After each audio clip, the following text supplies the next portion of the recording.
social science. You are about to see a dramatization of an historic debate at the Unite. Were still colonies, largely under the control of European powers. 1/3 of the population of the world lived in these areas. But since 1945, 20 nations have gained their independence. 650 million people in less than 15 years have risen up to win their freedom from colonial rule. This is a revolution of unprecedented size and scope. The story of these years has been the story of a colonial people rising up after centuries of foreign rule to demand freedom. And it is the story of a great debate about colonialism. On the one side, the newly independent nations of the Middle East and Asia, and on the other side, the colonial powers of the Western world. At the United Nations in September 1955, just such a debate took place. The subject, Algeria. Speaking for the anti-colonial bloc was Iraq. The days of enslaving other peoples are gone. Humanity today must stand on the principles of justice, freedom, and equality. And Saudi Arabia. French policy had its origin in the colonial activities of the 18th century, with all of their crudities. And the Algerian people are within their rights when they demand independence from France. On behalf of the colonial powers, Belgium. I am ready to admit, indeed I do admit, that there are many things to be changed. But in saying that, may I not also ask you to recognize that we are already on the right road and that enormous progress has been made in freeing colonial people from what may be called the colonialism of the 19th century? For the anti-colonial bloc, India. The United Nations adopted the ideals of the French Constitution, the conception of human rights which the French had accepted over 150 years ago. Therefore, to argue that we must not come here and talk about the human rights for Algeria is the wrong thing. Finally, of course, France. For over 100 years, Algeria has been united to France. Any Algerian, whether Muslim or Christian, is a French citizen. How and with what right can anyone come here today and question something that has been a fact of national and international life for more than a century? The scene is the United Nations, September 1955. The occasion, an historic debate on Algeria. A debate which reflects profound conflict within the non-communist world, what to do about colonialism. Now, the debate between the colonial powers and the anti-colonial bloc usually turns on two basic questions. The first of these is human rights. Here is what the UN Charter has to say in part about human rights. We reaffirm our faith in fundamental human rights, in social progress and better standards of life, based on the principle of equal rights and self-determination of peoples. Now, neither side in the dispute over colonialism disagrees with these principles, but how they are to be put into practice in specific cases, well, this is an entirely different matter. In our case study, the Algerian debate of 1955, a great deal of attention was paid to the question of human rights for the Algerian people. What, in fact, is the ultimate objective of this debate? Is it freedom for the Muslim peoples of Algeria? In that case, I ask, are they not already free? Do they not already enjoy the universal right to vote? Are they not already represented in local assemblies, the Algerian Assembly, and all the national assemblies? The French say, of course we believe in freedom, but the Algerians are already free. Let us face facts. The French discriminate in Algeria against the non-European Muslim population by denying them equal opportunity for education and equal political rights. In the Algerian Assembly, 900,000 French Europeans have an equal number of seats with 9 million Muslims. Thus, 1 European equals 10 Muslims in Algeria. From generalities to specifics, and a rather embarrassing subject for the French.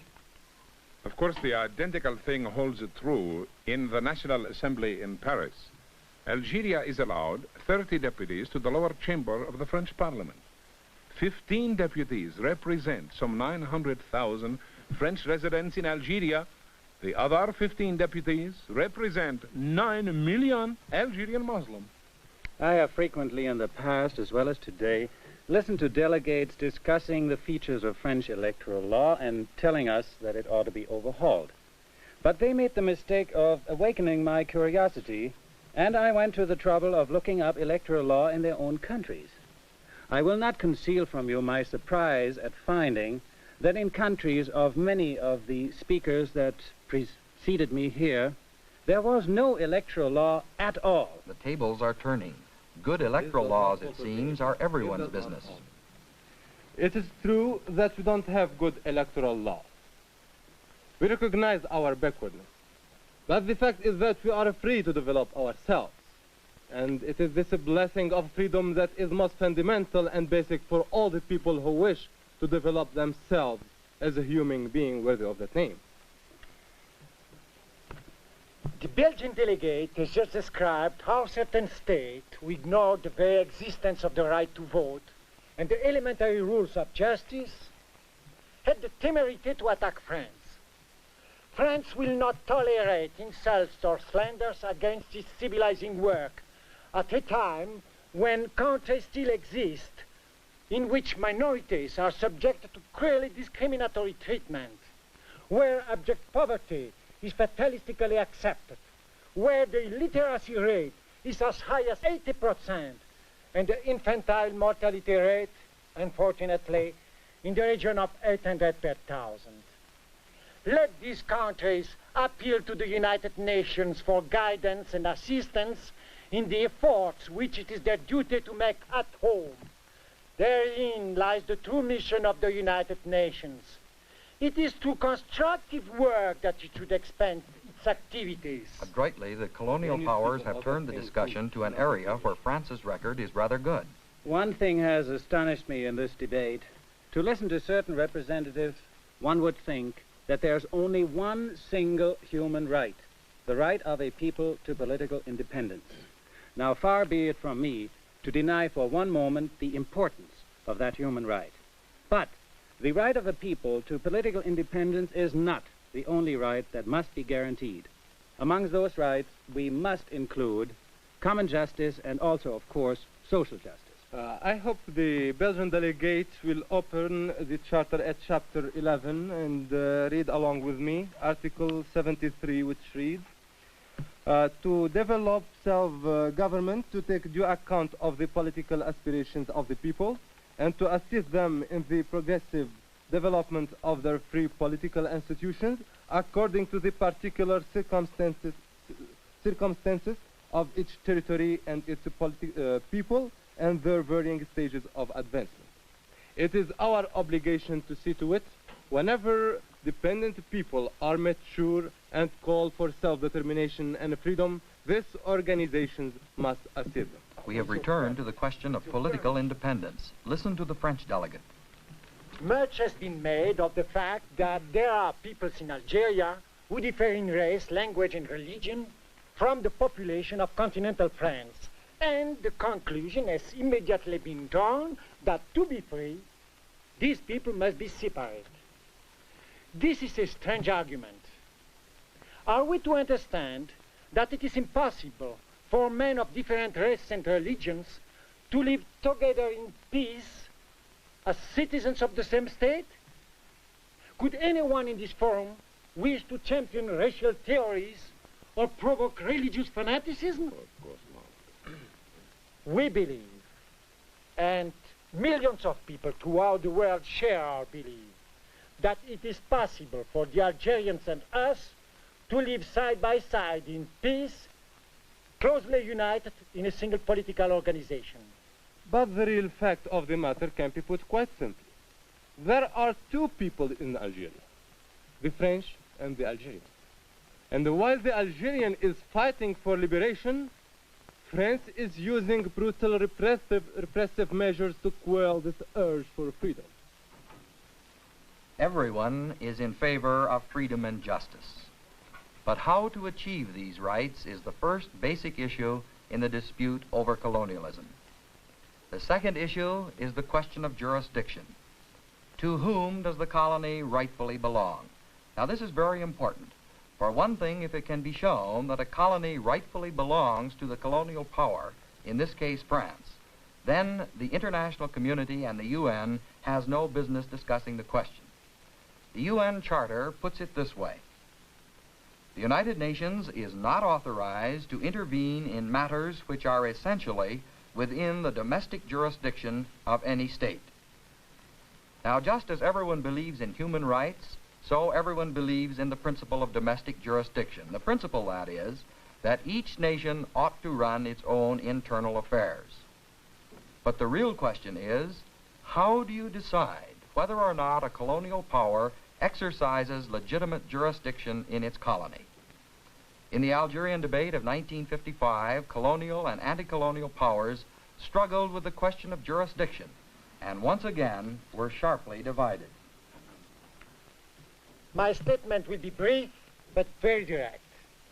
Since 1830, that's for more than 120 years, Algeria has been an integral part of French territory.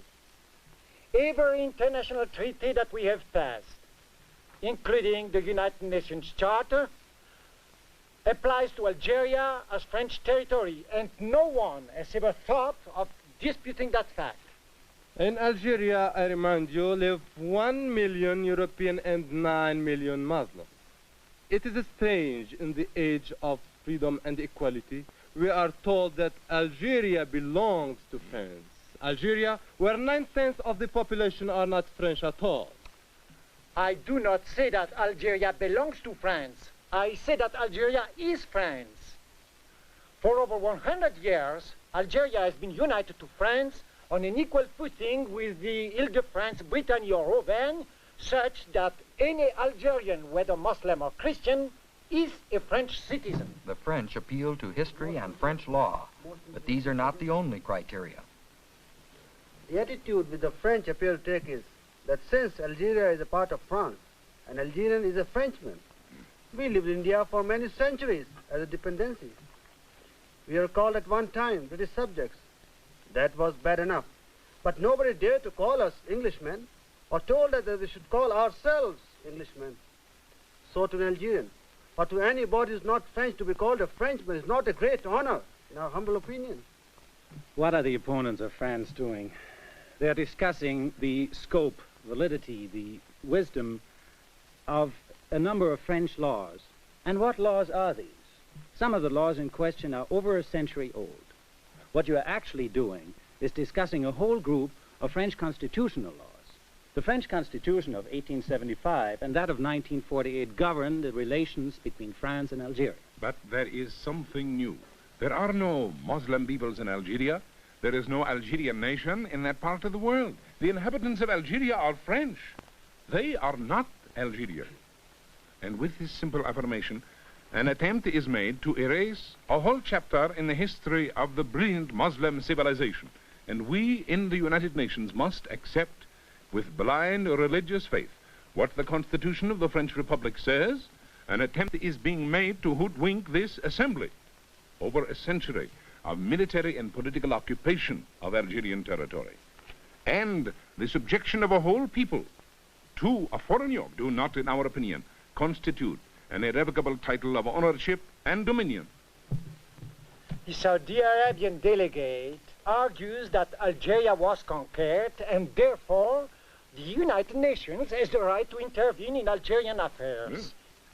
But Flanders, Burgundy, Aquitaine and Roussillon, French provinces whose French character no one dreams of disputing, were also conquered. If we were to assume a right to question all frontiers resulting from wars, there would no longer be any security for any state possessing such frontiers. Suppose the United States of America had adopted a law in its Congress claiming that the Philippines were part of the United States. And later, the noble people of the Philippines rose and asked for their independence and freedom. Could anyone say that the Philippines was part of the United States? And therefore, one was not entitled to deal with the issues because it involved the internal jurisdiction of the United States, but this is an exact simile. If the Assembly decides to discuss the French problem of Algeria, there would be nothing in the future to stop each of us from exercising the right to intervene in the domestic affairs of any of us. That would be the end of security for many and independence for the weakest. In my country's opinion, the decision that will be taken by the Assembly will be far more serious for the United Nations than for France. The future of this organization will be at stake. So everyone agrees there must be no interference in the domestic affairs of any state. But how do you decide what are domestic affairs? France attempts to prove that the Algerian question is her own business. A century of history and 100 years of French law prove that Algeria is French. The anti-colonial bloc, on the other hand, insists that this is not just a squabble within the French household. History and law, they argue, do not make an Algerian Muslim a Frenchman if he doesn't choose to be one. So how do you decide whether or not a colonial problem is a domestic dispute or one which it is legitimate for the international community to discuss and to act upon? Human rights and domestic jurisdiction, everyone agrees with these ideas in principle. However, in their practical application, there is profound disagreement. Inevitably and ominously, the debate now moved toward a complete impasse. We come now to the next aspect. Even if we were entitled to discuss this, and if we're not committing a breach of the rules in discussing it, should we discuss it? That is a very legitimate question to ask. Is it politically wise? What are the gains and the losses? Let me say, we of India would be belying our own liberation if we leave behind too often still await liberation. In the United Nations, there are at least 20 or 22 states who would not be here if the argument raised by France prevailed. The whole basis of their existence stands challenged.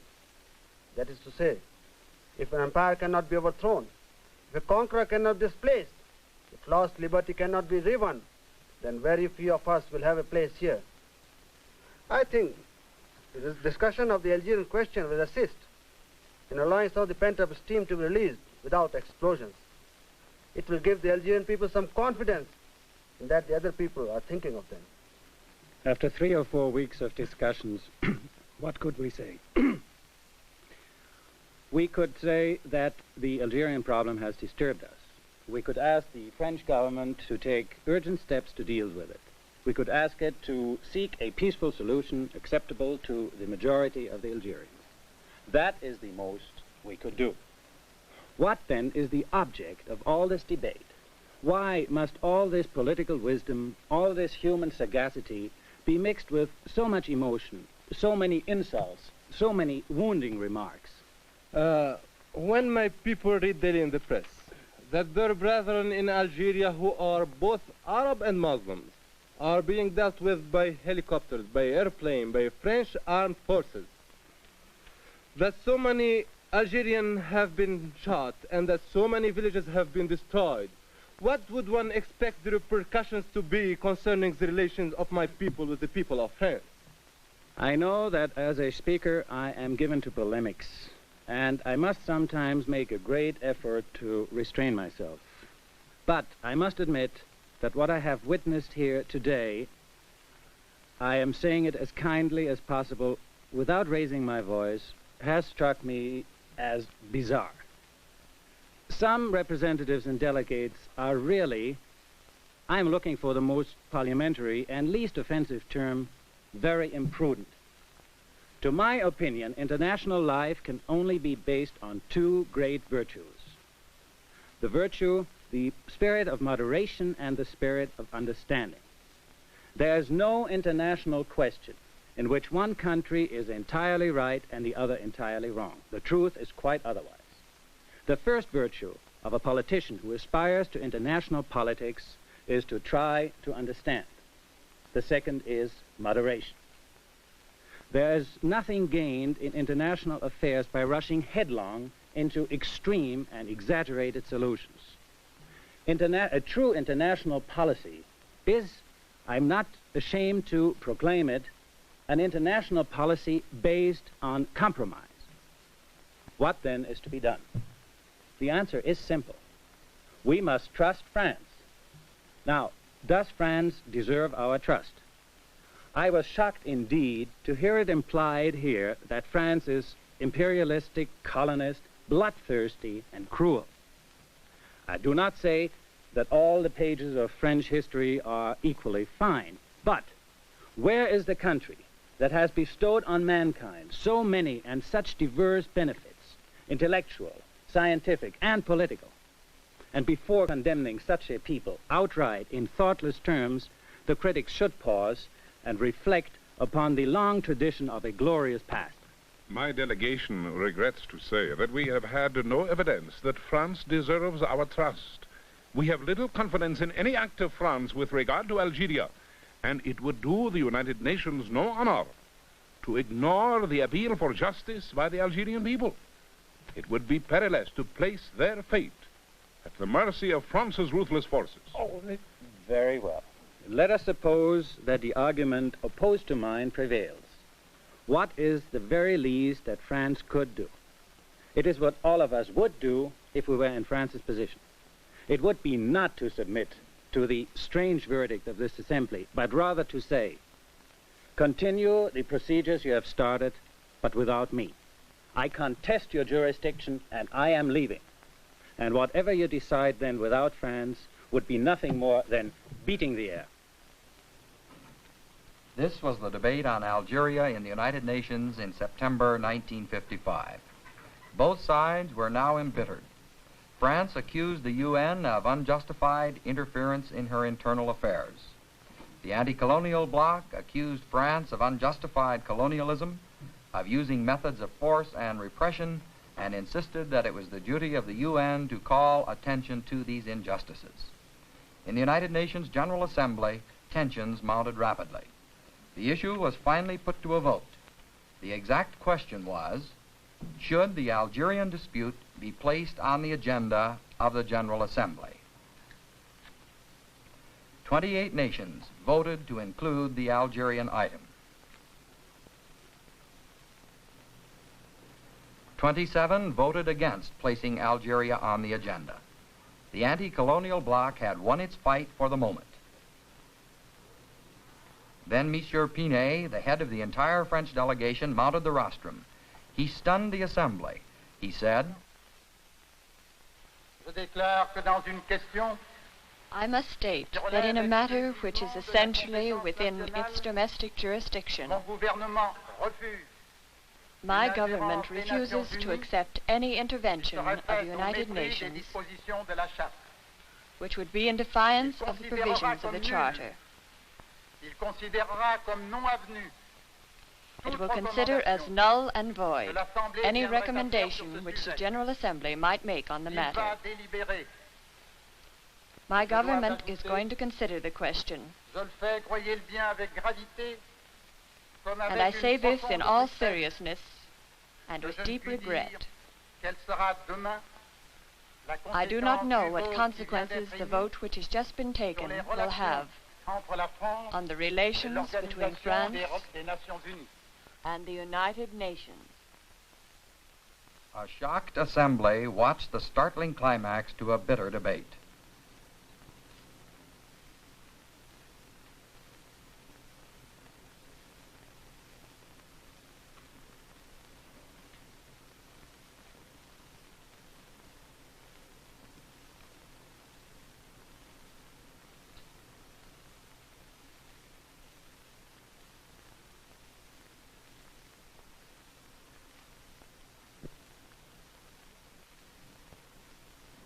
This historic debate on Algeria took place in September 1955 and continued with increasing bitterness in the years which followed. It illustrates one of the most important results of the revolution in the colonial world, the depth and the intensity of the conflict between the colonial powers of the West and the newly independent nations of Asia and Africa. This conflict divides the non-communist world, weakens the Western community, and threatens peace. Well, what can be done about it? First, most reasonable men will agree that in this debate neither side is fully right nor completely wrong. Subject people are demanding the right to run their own affairs, and this is natural and inevitable.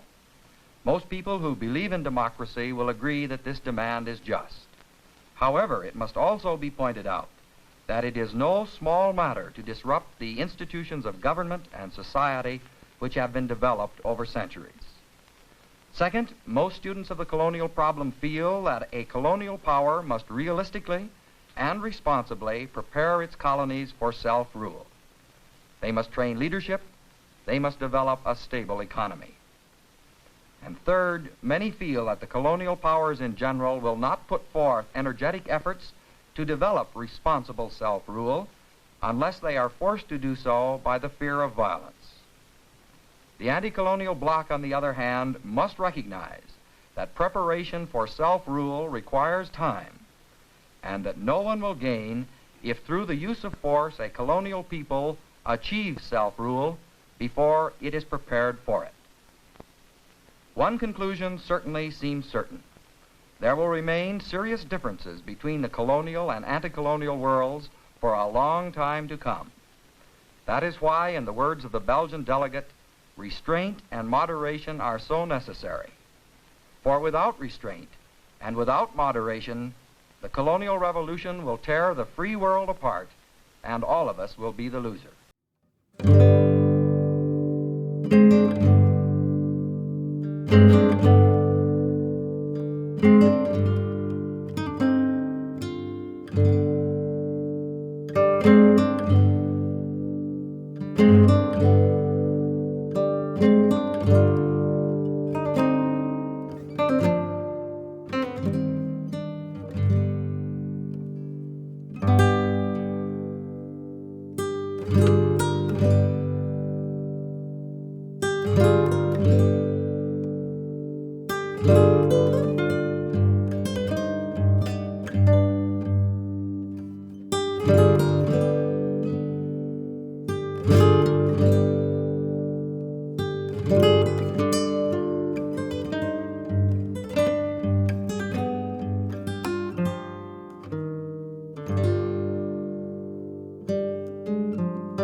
This is National Educational Television.